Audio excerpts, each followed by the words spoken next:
It's just a pregnancy. It's not a disease. When a mom is strong, kids will see her.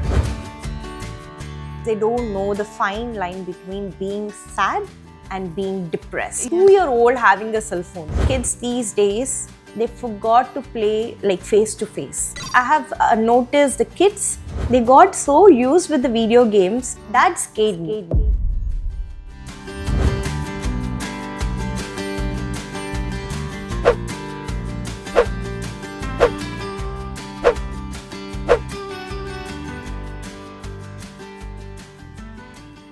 How are you, Aparna? I'm doing good, Kritika. How's life with 2 kids? Busy, quite busy. Okay. Now, I really want to begin with the part that fascinates me the most about your journey, which is your fitness journey. So, tell me, were you always this person who was into fitness, or something particularly happened in your life, maybe a moment or a series of moments that forced you to go into fitness and think about it? Honestly, I was never a fitness person. And I didn't even imagine myself lifting weights. But motherhood changed me a lot. And when I had my first child, that is when I realized, we always talk about equality. But I saw my husband, Rajiv, doing most of the stuff, like lifting the baby, holding him, carrying him. Yeah. And then I felt, okay, as a mother, even I should be physically strong for my child. So that is when I started thinking, and also I felt like fitness journey, not only like lifting weights or any exercise which keeps you moving, that will make you mentally and physically strong. That is the hitting point, like when I started, okay, I have to start my journey. And then I went to gym, I just paid, did nothing and just wasted the money, right? As a new mom, you'll have this postpartum blues, and it's not an easy journey coming to the postpartum. So whatever emotional battle I was going through with no support and help, it was just my husband and I felt it's like me time. So I could concentrate on my physical health, mental health. That is where it all began. Okay, nice. People think like lifting weights is something you're bulking up your body. It's not about us becoming like larger or bulkier. It's about you building your muscle strength. That is more important. Yeah. So coming to your pregnancy journey, that was one of the most inspiring thing for me. I saw you were deadlifting during the 9th month, and coming from India, you always hear, oh, you should not lift weight, even like normal regular weight. So how was it for you? Were you not hearing those opinions? First comment is from my mom. Can you stop doing all this nonsense? Nonsense. Do not do it, and it's not advisable. Just relax, sit, and do small things like jadu pocha and all. I was very clear about my health, and second pregnancy, that is where I was more aware of what I'm doing, and I know what my body requires and to what extent I can go. So it's not like, oh, you lift heavy weights during your pregnancy. Just listen to your body. Whatever kind of exercise or whatever you're doing, just listen to your body, take an expertise advice, and even your gynecologist or obstetrician's advice. So before, without any advice, do not do it. So you were doing it under medical supervision? Or I asked my obstetrician, and she said, if you're active, if you're able to do it, go for it. But just be careful whenever you're having like little bit of spotting or anything, you feel uncomfortable. That is where you have to contact me. But touch wood, I didn't have any complications. And even as I mentioned, my dear coach, he was always there with me. And he used to see me if I'm not really comfortable with one kind of exercise. He used to teach me alternative for what like different thing I can do. Modifications. Modification. But at the same time, it will focus on the same body part. So that is how, and it was a beautiful journey. Yes. No, and it was very inspiring. I think you inspired so many women, because that is a time when like women usually slow down and cut the activities, and you were like going out, showing up every day. As coming from Indian families, we are told that okay, you have to take rest, Yes. sit, eat more, For two people. for Eat two for two people. Yeah. So that is one thing which nobody, like no medical professional will advise you, because Yeah. eating for two people is not suggestible. It's only like listen to, as I mentioned earlier, listen to your body. And even people, they have mixed opinions, right? You Yes. have to do this, you have to do that, Yeah. but end of the day, it's your life. Yes. So whatever works for you. And I feel when a mom is strong, kids will see her, and Yes. that will teach them a lot. Yes. You start, looking into anything. There's so much noise, so much opinions about it. How did you navigate it? Like when people were, you must be getting so many opinions. It didn't bring any doubt in you. I was very strong, and my partner, he's always supportive. Yeah. Like, I'm very vocal about acknowledging what he is doing for the Yes. family. Yes. And yeah, I did get opinions. And there was a time on social media, I was looking for one of my friend, because she had delivered a baby, and she was looking for a gynecologist. And in Canada, the appointments are really slow, and Slow. it's during a long weekend time. Yeah. And I just posted on Instagram, I'm looking for some medical professional, need help. And first comment I got, okay. like, oh, that is the reason you have to be very careful. Now you see, and people, they don't, like, whosoever commented, he or she, he didn't even, they didn't even know what I'm asking for. Yes. And the first comment Jumped was, on the conclusion yes, right away. Yes. Right, okay. And, but honestly, it didn't really matter me. Yeah. Because end of the day, I know that what I'm doing, and I feel very strong and very powerful. And it's always better not to focus or care about social media comments, because anybody But can. why you were vocal on social media? Because I know you're a very private person. Was it intentional? Yes, it was intentional. The background I come from, oh, women are not supposed to go out for workouts. You cannot wear this. You cannot do that. Yeah. It's just you have to sit at home, eat. Even during pregnancy, it's just a pregnancy. It's not a disease. It's very sacred thing a woman can do, at the power of the woman, like give birth to a person. Friends, and also I work in psychiatric unit where it is mentally exhausting. It's very sad to see the young generation. So what are the common reasons that people land up in such diseases? Because that is a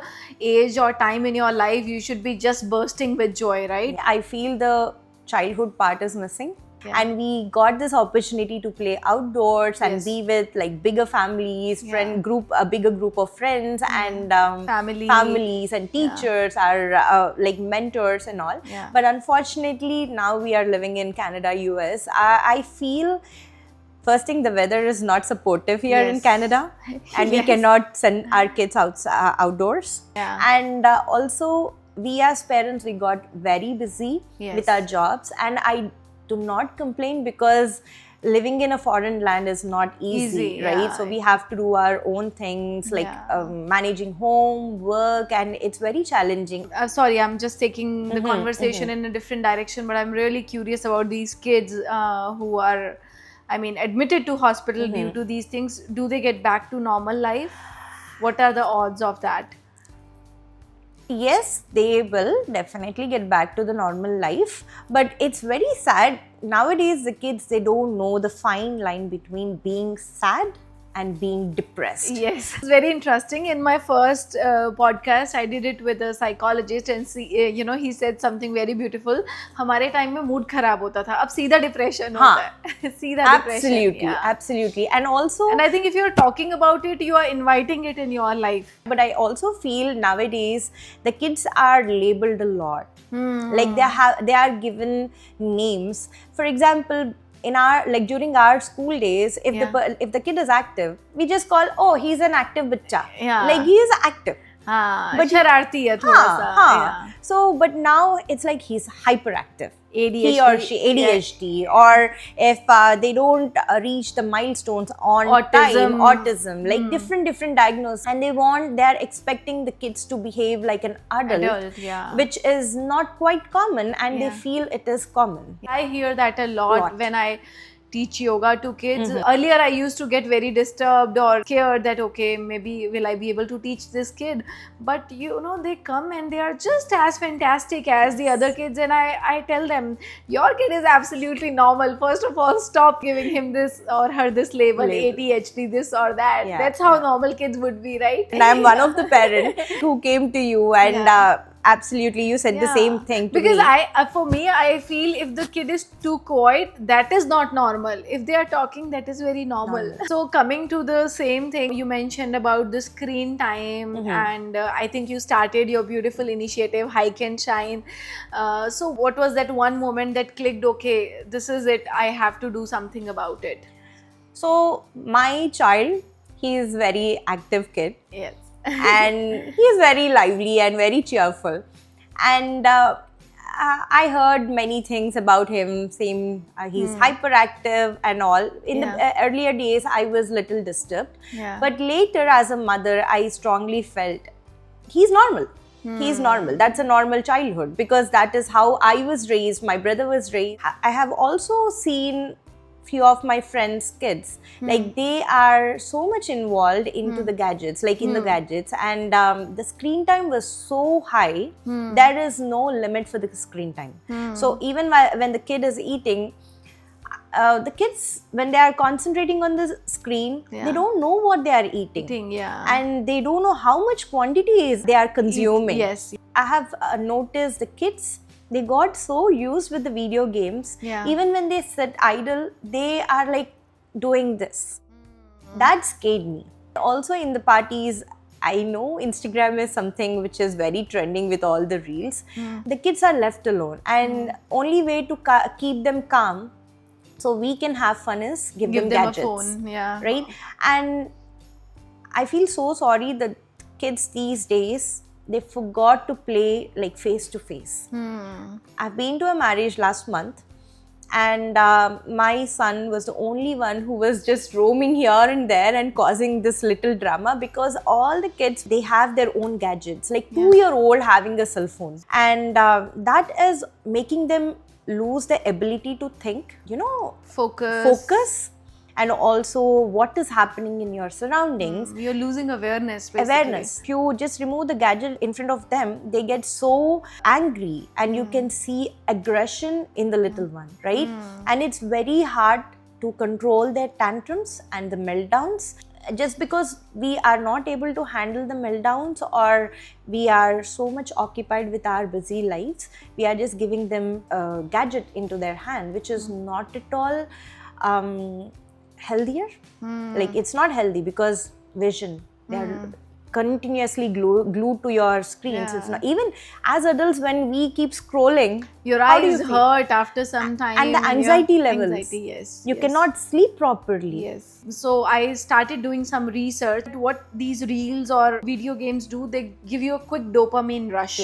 But after some time, because it's a kind of inorganic dopamine, so you go high and then you go very low. But if you do activities like walking, playing, or even chores like cleaning or doing dishes, you get the same dopamine, but the quantity is very small, but it's sustained for a very long time. And even with the kids' YouTube channels, if you see, each one frame doesn't last for more than 3 seconds. And the colors are so bright. And it is very fun to watch them. But it's also so fast to process. This 3-second frame you talked about, it's very interesting, because one of my friend told me that these big companies do $1 billion of research, and they spend amount on how to make the apps addictive, and how to even make these cartoons addictive, so that kids are like totally glued. And especially this reel culture, right? You're scrolling and because you are feeling that something will come, but that will never come, and that will never end, and it is messing up our brains big time. So now, okay, I think enough of ranting about the problem. Let's come to the solution part, which is very important. And I think the best thing you can do about this is go and spend time in nature, because it calms you down, it heals you. And this initiative that you have started, really feel for it. I'm so inspired. Thank you so much. It's just I feel spending more time with kids, talking to them, Yeah. just being there for them Yeah. is one thing which will make a big change. Yes. Just having a conversation, talking to them, okay, what happened this morning or in the evening after your school. It's not like asking too much information, but just knowing what they feel. I take my son a lot outside, so I got many questions from the families like, okay, where do you take, like how, like what is this place, and that made us think, okay, now I understand many parents, they cannot give their time or make time for their kids. So anyways, I'm taking my son. So how about I just include other kids as well if they are interested. Yeah. So the main motive is nothing fancy. It's just we take them on a hike, teach them like little education about nature. Okay, if you're looking at the leaves, what colors, like different colors, how does it change, like science. And we can also teach them mathematics and the curiosity. Okay, there is nothing like, oh, do not ruin the walls, nothing. Yes, You're you just can do playing. anything you want. Yeah, Yes. you can run and like we make sure we supervise them, but it's not like saying no to everything. Do not do this, do not do that. You can run, you can walk, you can jump, whatever you want to do, we are here. And that is the main idea behind this. And I'm extremely happy. Yeah. There are days like we get many kids like joining our hike, and there are days like only we have few registrations, which is fine. But what made me happy, like there were a couple of situations where one kid, he's a special needs kid. His mom is like kudos to her. Like she makes sure she is there for him all the time. And this kid, he came, and whatever sensory play and all the nature, like whatever we are, oh, sand play, that play, this play, this kid enjoyed thoroughly. Okay. He was like running in the water, and he was playing with the mud, making different shapes, and he's collecting all the sticks, and he's so happy. Yes. That made me realize, okay, something is making a difference. Kids are looking, they are listening, learning, they are learning. Absorbing everything. Everything. Yeah, they do imbibe, you know. Yes, and I am also thankful, like the beautiful collaboration we do. Yes. Because it's nice to have that positive people in our lives. Yes. And this is not something we try to market. Yes. Or it's not a business. I think you cannot do a business out of these things. These can be your passion projects, right? And also meeting the right people, collaborating with right people with same intention. So how's your own son? Because I'm sure he would have come for every hike, right? You see any positive changes? My elder one is a COVID baby. So we couldn't take him anywhere until 3.5 years, and me being in healthcare, I myself got COVID for 4 times. So he didn't get chance to meet not only him, I think lots of kids like COVID babies, they didn't get chance to meet anyone, and they didn't see anybody except their mom and dad. I have seen lots of difference like between a COVID child and a non-COVID child. It might be with their speech, it might be their interaction and social behavior, everything. In my own perspective, what I feel strongly helped him is one thing, taking him outdoors. And it's not just because I'm sitting with you, I'm talking about what yoga meant for him. Whatever you taught him, like it might be chantings or because his speech used to be very gibberish. Like many people, they didn't understand what he was speaking. I remember even you sometimes you used to ask me like, what is he speaking? But whatever you taught, like all the chantings, it made a lot of impact on him and his speech and sitting. I'll just tell him, can you please remember what your yoga teacher had taught you and do little meditation for at least 5 minutes, close your eyes and sit still. So they also have to know being idle, getting bored. In our home, we don't watch television. Only after the kids go to bed, if we have energy, only for 5-10 minutes, we'll turn on the TV and then that's it. Or else, like I have given one option to my child. I tell him, Friday night, I'll give you half an hour. That will be your screen time, and he will for the whole week. Whole week. Okay. He'll wait. And that Friday night, it's just the little pleasures, you know. He wants his couch, he'll ask for a popcorn, and then he'll say, "Can I get the throw?" He'll sit and he'll feel so happy. Yeah. And after half an hour, I don't have to go remind him, "Your time is done," nothing. I don't have to turn it off. He'll go by himself, he'll say, "Okay, I'm done with my TV time." He'll turn it off. But it wasn't easy. There was a situation where, like, I was at work and my husband was very busy with his work. So we gave him like screen time. It was not like we are putting that in his hand, but we gave him screen time while he was eating. I realized this is not really good and it's not benefiting. So it took us 1 week.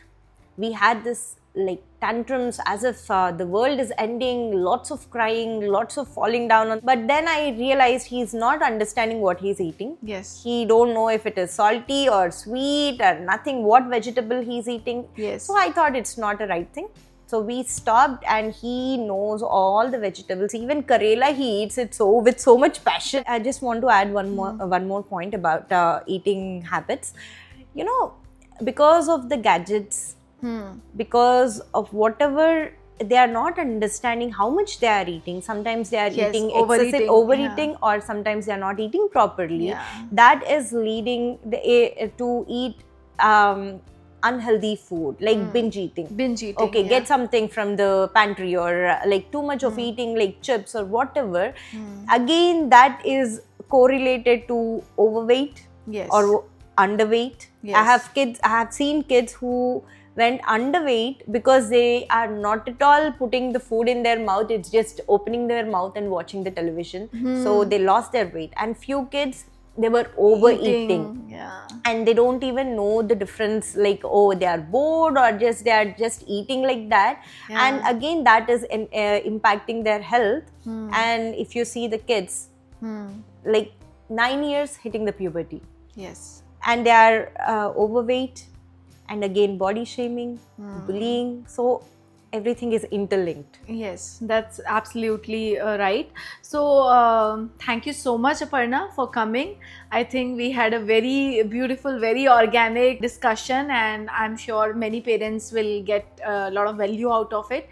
So before we sign out, do you have any message for the parents? I only tell moms, like, you know, as a mom, if you're strong, your family will be strong. We as moms, we need to be strong physically, mentally. For that, we need to work. Getting muscles is not only for men, it's for women as well, because we do more work, right? And as parents, just listen to your kids. Do not label them. That is one thing which really make me sad. Do not label your kids. If we start labeling our kids, people will take them for granted. It's not like you have to say yes for everything. You know where to draw the boundaries. You know, when you said women should be strong, I recall a very beautiful quote I read, that people say, "I can die for my family, but can you be healthy for your family?" So dying is not the solution, right? I'm looking forward to your more of your hikes, and I wish you all the very best for this wonderful initiative. Thank you so much, Kritika. Thank you. Thank you.